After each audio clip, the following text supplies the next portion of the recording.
healthy, even though that was a big-time physical battle with UNC. I think that physically we'll be ready to go. I want to start the press conference by saying that Kobe Gore is doing well. He is, of course, out of the hospital. His x-rays were negative. We don't know if we're going to have him this week or at all yet because of the secondary evaluation that we have going on moving forward. But the great news for our locker room and for our team is that he is doing well. And the fans and everybody around it that called and gave us support and prayed for him. We're very appreciative of it. Moving forward to Virginia Tech, we're going into a very hostile environment with a great crowd. But the best thing in the stadium, of course, is their football team. A really, really good football team. They play hard. Defensively, they're only returning 3 starters, but the guys that are coming in are great players. Offensively, the thing that puts you at most angst is what they do in their backfield. They can use multiple sets on you to get the ball ran. Quarterback is really, really talented. Back, of course, after a stellar year. And we got our hands full on defense. We're looking forward to the challenge. I think that our guys go up and play really, really hard this game. I think this is a good test for us. It's putting us on a stage that we need to be on at this point in time. Our quarterback, Reed Herring, is looking really, really good. He got banged up a little bit. I know some people saw his face and the way he left the game, but he looked good. He wasn't too swollen in the face, and we practiced him just a little bit last night. Moving forward, he should be good to go. And outside of that, we're just really anxious to get this game, get this week started. We had a really good Sunday practice where our guys came out with a lot of energy and enthusiasm, but they had quickly moved past UNC to Virginia Tech. One of the best things about helping you get past a big win is to know that you have a great opponent coming. Coach, obviously everyone from probably Virginia to South Carolina is looking at this storm. Have you guys talked about that internally? And I mean, is it too early to start talking about that if that could affect this game? No, we actually started talking about it on Saturday evening. Not the effect on the game, but mostly the effect on our kids, on our student athletes, and the people in our building, our staffers, and then their families. So that's something that we started to talk about. The university is in a meeting right now as we speak. It kind of ran hand in hand with this press conference, so I can't give you any more information than that. But we're definitely monitoring it. The university is monitoring it, but for us, it's more about the student athlete, how we can make sure we protect them. I'm a lot more equipped to deal with this time because we've been in a situation here before where I understand how important this situation is and how quickly it can change here in eastern North Carolina. So that's something that we're monitoring. But at the football part of it, we're really, really focused on driving up to Roanoke and then going on into Blacksburg to be able to play the game. We're putting some things in places that hopefully give us a chance to be completely focused on being able to play. Our guys are looking forward to this game, so we are monitoring it, but we're definitely getting ready for the football game. So his decision is if a change has to be made, whether it's canceled or postponed, is it ECU's call depending on what happens with the weather, or is that something you have to do in conjunction with Virginia Tech? There's a lot of different steps. There's some conference calls that have to be made, not just ECU with Virginia Tech, and then it also has there's some campus things that are connected to it. So there's a huge gamut of conversations and things going on right now.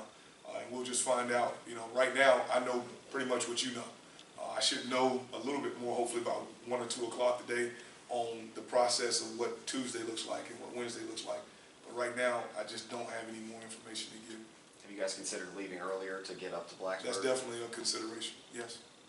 Are you concerned that the kids will be thinking about their families and that kind of thing?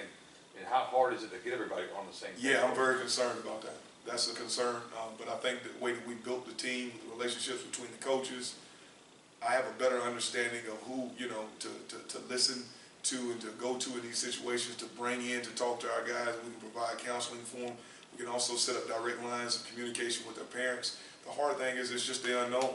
You know, last time what I realized is there was a couple of days where guys weren't able to talk to their mom or their dad, or we had guys with children that were separated from them for 3 or 4 days and they couldn't communicate.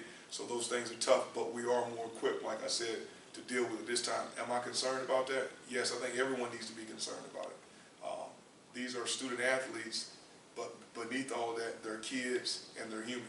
So their loved ones are what's most important to them. So we're going to handle it the right way. That's why I said the Saturday night conversation that I had was all based around how do we make this as painless and comfortable, if you will, for our student athletes, their families, our coaches, staff, and their families, and then making sure that we move forward and that we're safe. But we really, we're really still focused on playing football. It does take a tremendous amount of focus to be able to get through all this. And we recruit the state really hard, so we have a lot of kids in state, and so we have to pay close attention to that. I've been in a lot of hurricanes living here and been able to deal with them and see, even going all the way back to, I think, 1989. I think 89 was Hugo. I may be off a year. Don't hold me to it. But somewhere in there, that storm hit all the way into Charlotte and into Shelby and ripped up a lot of places there. So it's the unknown, and all those things we got to be able to focus our guys. That's our jobs. But there is a certain element to being a father, being a husband, that we definitely got to take care of this situation. We've got to be right on everything that we do here. Coach, you've seen your guys Sunday, obviously, with your practice. Did you notice a sense where they've been able to kind of put the celebration and everything behind them and start to focus? And because of a win like that, you don't want that to linger. Yeah, so I thought that they really put a lot of the celebration started going behind them in the locker room. On Saturday, they had a little team get together right there at the end and talked about, the next step and taking care of Saturday night. When guys start talking about taking care of Saturday night so that you can have a great Sunday, you know that you've created, crossed a huge hurdle with the football team. They were talking about taking care of their brothers on Saturday night so that when we came in Sunday, we could have a great day of treatment and a great practice on Sunday. They were already talking about the conditioning after Sunday's practice. So that's a good thing. So they put a lot of that behind them. I haven't felt what we did feel a little bit after year one, the NC State deal with everything that was going on. I think that we've maintained and we've grown a lot since that time, both coaches and student athletes. You got Holton some action for the first time Saturday. Is the game plan to continue to get him reps in games? That's something that we monitor by what the defense shows us. But we'd like to see him continue to play up into a point of where we can get our run game going really well with or without him, and then that'll kind of make the decision on where we go with Holton.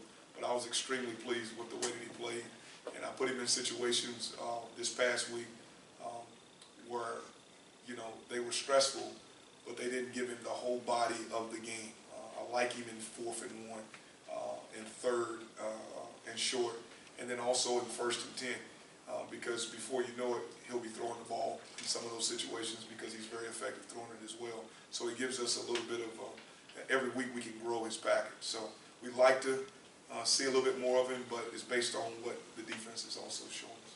How does this Virginia Tech team compare to the previous two teams you faced? It's a different team.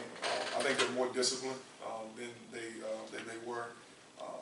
They were more talented, in certain positions. You can look at the NFL draft. Whenever you lose that many high draft picks, you know that you're coming in with new players.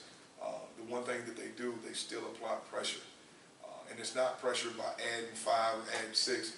They run to the ball like you've never seen. They've recruited really, really well there. So the people that they have coming in, even the true freshman at backup linebacker, Hollifield, he comes in and he looks like he's been playing 2 to 3 years. The new guys that they're playing with on the perimeter at the corner position, long, 6'2", 202 pounds. So they've recruited really well. By the end of the year, we'll be talking about them as one of the most talented teams. But it's definitely a different team. Really, really physical at the point of attack in the interior on both sides of the ball. Even though they're young on offense, their left tackle, he's gonna make a lot of money in this game. So where they lost players at, they've been able to replace guys that we don't know a lot about besides the first 2 games, but they seem to be really, really talented, and they're definitely probably a top 10 football team right now. Where's Kingsley at any fit in this offense now? So he's the backup quarterback, and that's where he is. There was a time in the game where we lost Reed. The next guy going into the game, once we could have got everything settled down after we knew that we lost Reed, it was going to be Kingsley as the quarterback. Now, our package was still going to be our package, but we have to be able to practice a quarterback, a backup quarterback, and a package guy. And now we're able to do all of that. And at the same time, we're bringing Holton along and giving him more and more and more and more. So it works out really well. I think that Kingsley had a great camp. He's had great practices. And when he went in the game, he was efficient. The only play that he played in the first game, he was efficient. I think that he is progressing toward being an even better player. So right now, he's the backup quarterback. Holton is kind of a jack of all trades, if you will. Year after year, Bud Foster's defenses give offensive headaches. How do you guys game plan to attack that defense? That's a tough question because I've now been going against him, seems like every year forever. And the thing about him is that you never know what you're going to get from week to week. Even though you know he's going to play 2 or 3 good base defense or different defenses, it's just the small nuances of a corner alignment, safety alignment. Is he going to travel with the tight end? Is he not going to travel with the tight end? You know, if you jump your back, is he going to have any effect on him whatsoever? Is he going to get you to a point in time where you feel like you got to protect both edges? So it's just so hard to get a feel for it. So in those situations, I think you got to do what you do. I think you got to be really, really talented, of course, at the outside positions in which we are. And then I think on the interior, you got to mix up your blocking schemes. So as far as attacking him, is really stopping him from getting us off schedule. If we can stay on schedule in this football game, what our guys are hearing is if we can stay on schedule and get to some third and manageables, we'll be fine. And I think the 2 keys to the game is going to be simple this week. I think that we've got to play harder than Virginia Tech, and we've got to maintain possession of the football. We've got to get every possession in the kick, and we'll be fine. Coach, will you do anything different on special teams? Because although Frank Beamer's long gone, they still play Beamer ball. Yeah, we're going to have to have some different wrinkles in special teams. We're going to have to be innovative in the way that we go about taking care of football in special teams. We're also already thinking about there will be weather in this game, which, I don't mind it being a weather game, if you will, in these type of matchups. I can remember a lot of games that were like this, that were, weather games where special teams became the winning and losing point of the game. So yeah, we're going to have to be innovative in the way that we go into this game. They've gotten better and better and better every year in special teams. They've already blocked one. They know what they're doing in special teams. And the one thing about special teams is where the physicalness, the physicality of the game and the athletes kind of can come together at one point in time. And one thing Virginia Tech has is physical athletes. So we're definitely going to have to be innovative in that category of the game, special teams. No turnovers against Carolina. It seems like kind of a simple thing, but that's a factor with this team, with ECU, even from week 1 to week 2. How important is protecting the ball and determining win or loss a lot of times? I thought it was decision making, and if you watched our backs, if you watched our quarterback, there was several times where he could have forced some balls in there, he threw it away. There were several times in this game where our backs could have went and tried to attack somebody down the center with people on the edge. They got on the edge and got down. So those are the keys of winning and losing. Now, in a rain game, it's even more critical because one turnover deep into your territory can easily turn into six points. And and the key in those situations is understanding when to take care of the football, when to get down, when to be aggressive, and try to go get the extra 3 or 4 dirty yards that we talk about. So it's very critical for our team, just taking care of football. But you heard me talk about it last week. It's about game-winning decisions. And we've got to continue to make good decisions at the spots that make a lot of decisions. Quarterback, running back, skill guys, our defensive secondary. The defensive performance in the second half, when you watched the film, what was the thing you were most proud of? Our interior, our defensive line, it was unbelievable. Looking out there, I thought UNC put one of the biggest offensive lines, just looking at them, I don't know weight, but they were huge to a point where I had all of our coaches after the game find out where they came from, where they were recruited from, how big they came in, the process of the development. I wanted to know everything about them.